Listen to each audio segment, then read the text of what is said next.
So, MOTU Origins joined Mattel Creations today. Let's talk about it. Hey, kid. Yeah, you. Everyone thinks toys are fun, but this is a channel for adults. Yeah, I said it. If you're under the age of 18, go get your parents before you come in here. If you're under the age of 13, scram! Let's get on with the show.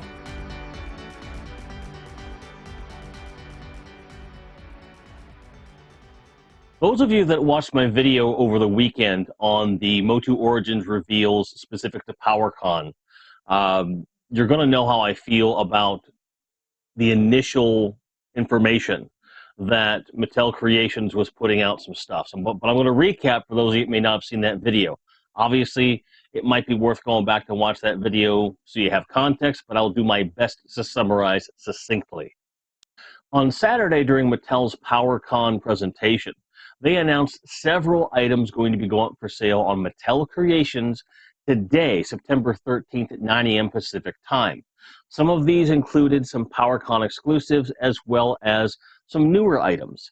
So these include the Faker Duplicate 2-pack, the Horde 4-pack, and the Spirit of Grayskull set that were exclusive to PowerCon, as well as the fan-voted Triclops issue, as well as the deluxe version of Sunman.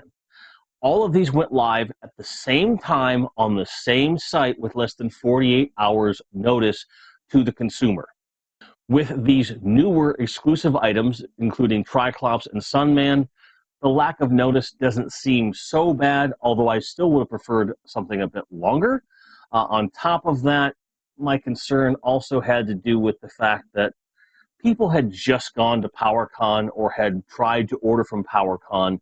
There was a huge mix-up in terms of the stock that was getting to the convention, and some people who've already ordered and paid for these things don't have them yet. Not to mention the fact that if you were at PowerCon, you're getting to hear that other people are going to have access to what you paid top dollar to get to the convention to buy, that you are now not able to buy because it didn't make it to the convention. Huge kick in the teeth. I talk about it quite a bit more in the video, so please, if you haven't seen it, by all means, check it out. What I want to talk about right now is the experience that I had ordering some of these items. I want to start by saying that this part of the video is talking about my personal experience and within the context of what I expected to have happen. I am then going to comment on what I saw in the aftermath and my thoughts overall. Okay? Susan and I were here, ready to go. I luckily had a very light day at work. I was able to take the time to do this. She had her laptop open. I had my computer on. We're on the page. We were doing the F5 thing to reload the page and make sure everything was going live. As soon as everything went live, we went to work. I was prioritizing 2 Secrets of Grayskull packs. One for me, one for a friend of the channel, Brendan Haley, who, was just happened to say, like, man, I don't know if I'm going to be able to get that. And he's done so much for so many people. And with him being in Australia, it's even harder for him to access these things. So it was the first request of such that I saw. We knew we could do it, so we wanted to try. I was able to add a Secrets of Grayskull to my cart. She was able to add one to her cart as well. We checked out in relatively short order. There was a queue to check out, which for us lasted about 10-15 seconds. We were able to enter in payment details, and off we went. We had an advantage in that we already had created accounts on the Mattel Creations website and put our addresses in. So all we had to enter in was our credit card details, and even that I have automated through a password protection system that I use all the time. So we had a lot of advantages coming our way. On top of being stateside, being very savvy internet users, and being quick on the draw, we were able to check out with our Secrets of Grayskull. Suze later informed me that she also got me one of the fan-voted Triclops figures because she knew that I was interested in it.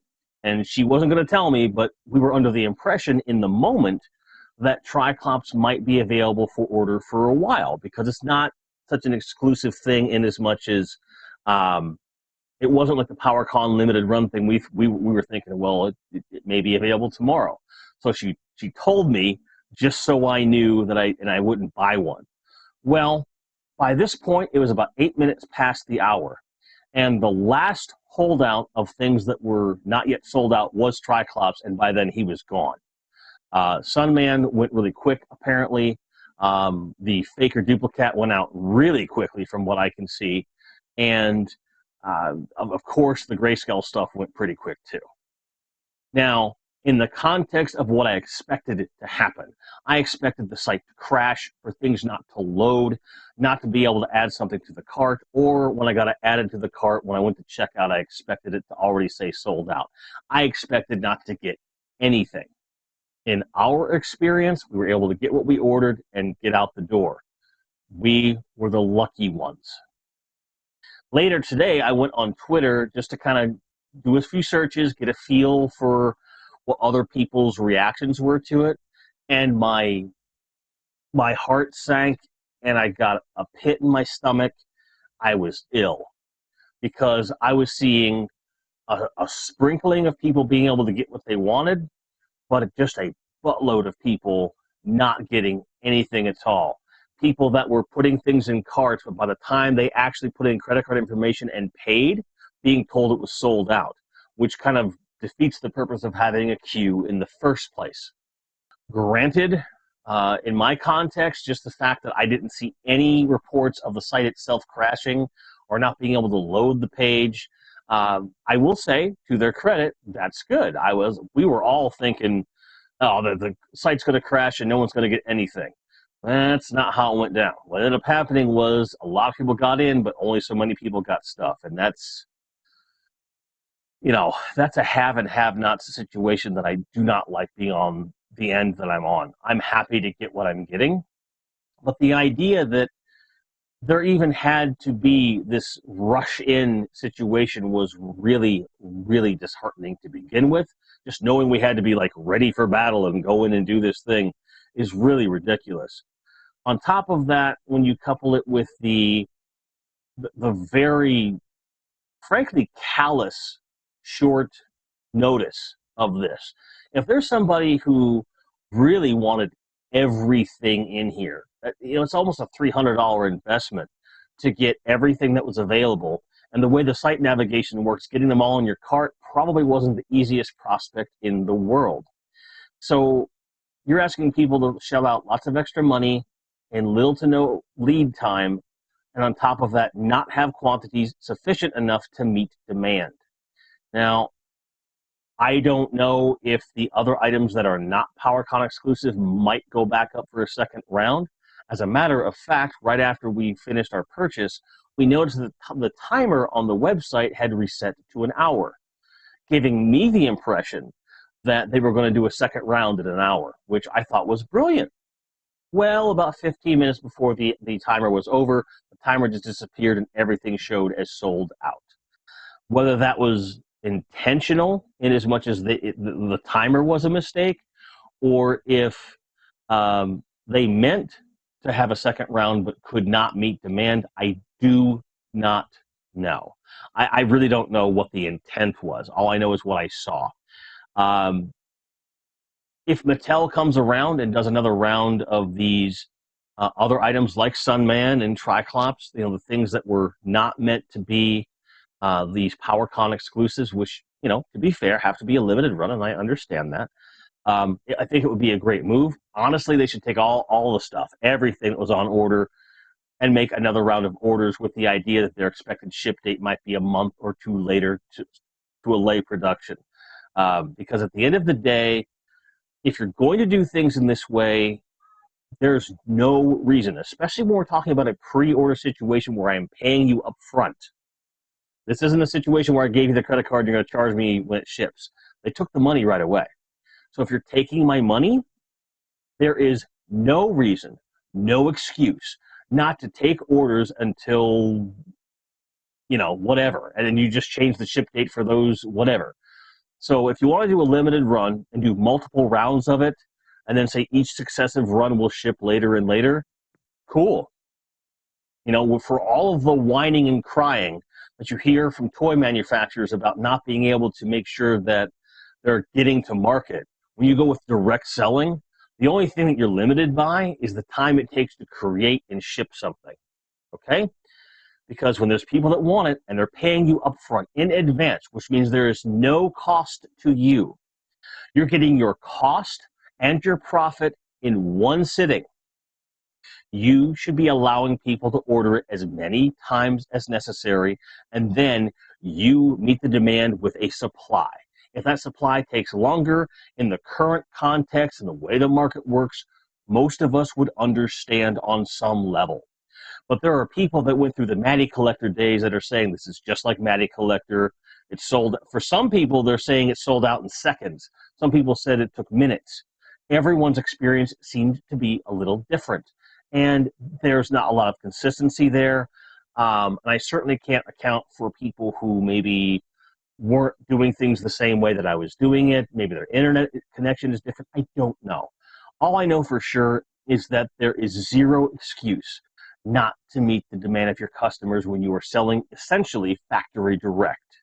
If you are selling factory direct, you should be able to just make a work order based on how many people want it. Have a long pre-order period of a week or a few weeks, and then just based on those numbers, say, okay, these first 500 people or first 5,000 people or whatever, these folks get it in December. The next batch get it in January. The next batch gets it in February, and so on. That's how you conduct business. And when you're in a business, your goal is to profit. And the way you generate profit is by selling goods.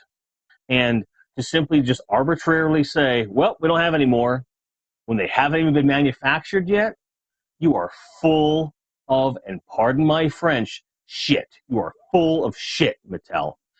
Hasbro has come and done this arguably worse than you're doing it, but still, this is the same kind of trash that we've been dealing with as collectors in the last several years, and longer, depending upon how you look at the way retail's gone in the past.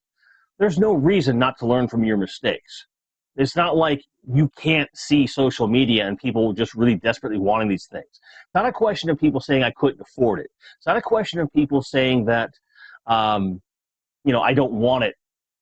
You're creating an environment where they have to be in a certain place at a certain time, regardless of where they live in the world, and try to beat out whether we're talking about resellers, bots, or simply a limited supply when there really shouldn't be these restrictions. I think it is just abhorrent, and you're making a mistake selling things this way.